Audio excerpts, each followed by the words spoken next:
जय श्रीमन नारायण। जो टिप्पणी मैं देने जा रहा हूं वह रामानुज दास श्रीमन गट्टू वेणुगोपाल स्वामी द्वारा दी गई है। अध्याय 10 विभूति योग श्लोक 10।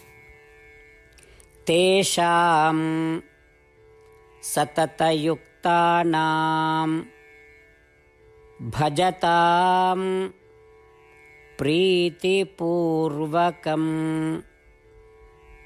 ददामि बुद्धियोगं तं येन माम् उपयान्ति ते। ओम। गीताचार्य श्री कृष्ण परमात्मा अर्जुन सहित हम सभी को विभूति योग सिखा रहे हैं। परमात्मा कह रहे हैं, अर्जुन, ऐसे भक्त जो सदैव मेरे साथ रहना चाहते हैं और जो अत्यधिक प्रेम पूर्ण भक्ति से मेरी पूजा करते हैं, मैं उन्हें अपने इच्छित प्रेम से दिव्य ज्ञान प्रदान करता हूं। अर्थात मैं उन्हें प्रेम से अपने बारे में बिल्कुल स्पष्ट ज्ञान प्रदान करूंगा। मैं उन्हें अपना स्पष्ट स्वरूप प्रदान करूंगा जिससे वे निसंदेह मुझे प्राप्त कर लेंगे। जैसे कि श्री कृष्ण परमात्मा एक अद्भुत आश्वासन दे रहे हैं कि वह अपना दिव्य ज्ञान और प्रेम, अपना स्वरूप उन लोगों को देंगे जो हमेशा उनके साथ एकजुट होने की लालसा रखते हैं और निरंतर प्रेम पूर्ण भक्ति के साथ उनकी पूजा करते हैं। आइए हम श्री कृष्ण परमात्मा की शिक्षाओं पर ध्यान करें। आइए हम अपने मन को श्री कृष्ण परमात्मा पर केंद्रित करें। आइए हम प्रेम पूर्ण भक्ति से केवल श्री कृष्ण परमात्मा की पूजा करें। आइए हम सदैव श्री कृष्ण परमात्मा के साथ एकाकार होने की इच्छा रखें। आइए हम उस दिव्य ज्ञान और दिव्य दृष्टि के लिए पात्रता अर्जित करने का प्रयास करें जो श्री कृष्ण परमात्मा हमें देते हैं। यह सब करते समय आइए हम श्री कृष्ण परमात्मा के शब्दों को श्लोक के रूप में दोहराने का प्रयास करें। तेषां सततयुक्तानां भजतां प्रीतिपूर्वकं ददामि बुद्धियोगं तं येन माम् उपयान्ति ते। श्रीमन्नारायण करिष्ये वचनं तव। सर्वं श्रीकृष्णार्पणमस्तु। जय श्रीमन्नारायण। श्रीमद् भगवद गीता का संपूर्ण सार श्री कृष्ण परमात्मा द्वारा अध्याय 18 श्लोक 65 से 70 में 8 कार्य करने के लिए दिया गया है।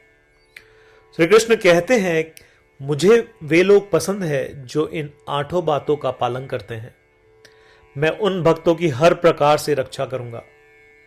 श्री कृष्ण परमात्मा द्वारा बोली गई संपूर्ण भगवद गीता को सुनने के बाद अर्जुन कहते हैं, करिष्ये वचनम तव, जिसका अर्थ है, कृष्ण, मैं वैसा ही करूंगा जैसा आप कहेंगे।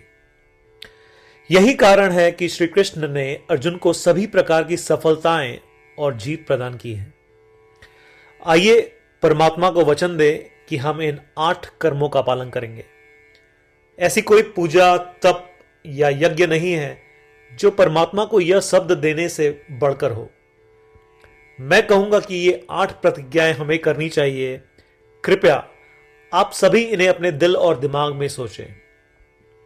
इस प्रकार श्री कृष्ण को अपना वचन देते हुए आइए हम सभी श्री कृष्ण के सुंदर चेहरे को खुशी से चमकते हुए देखें और आनंद का अनुभव करें। जय श्रीमन नारायण। ये है हमारे 8 वचन।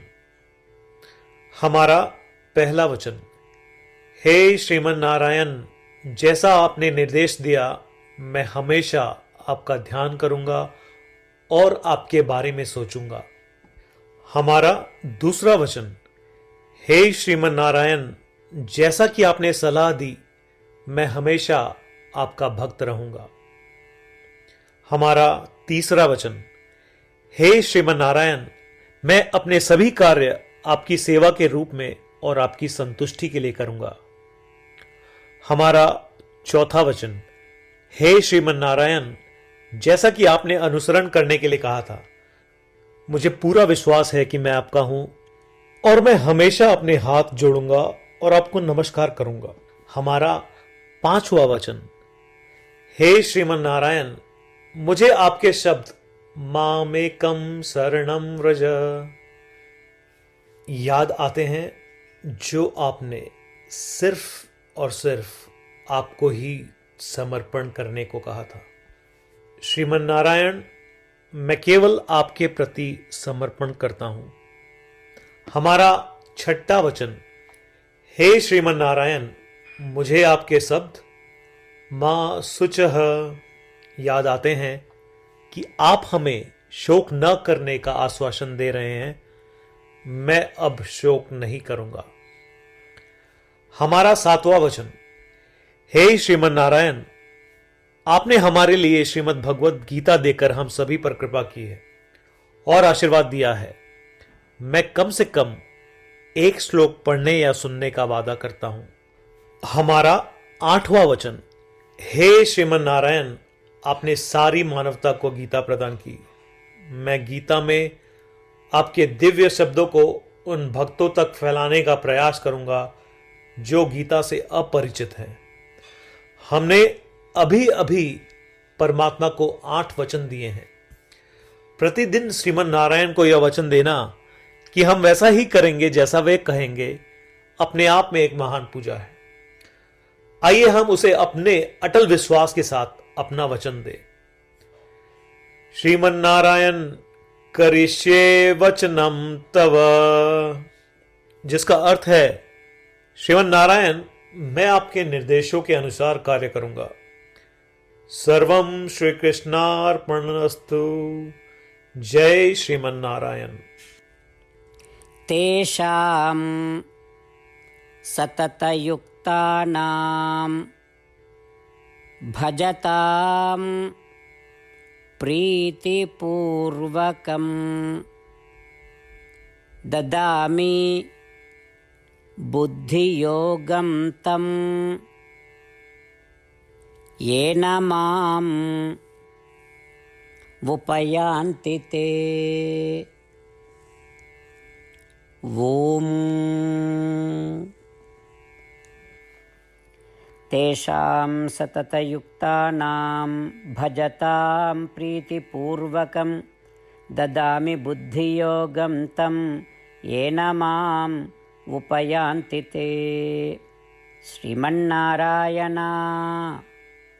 करिष्ये वचनं तव।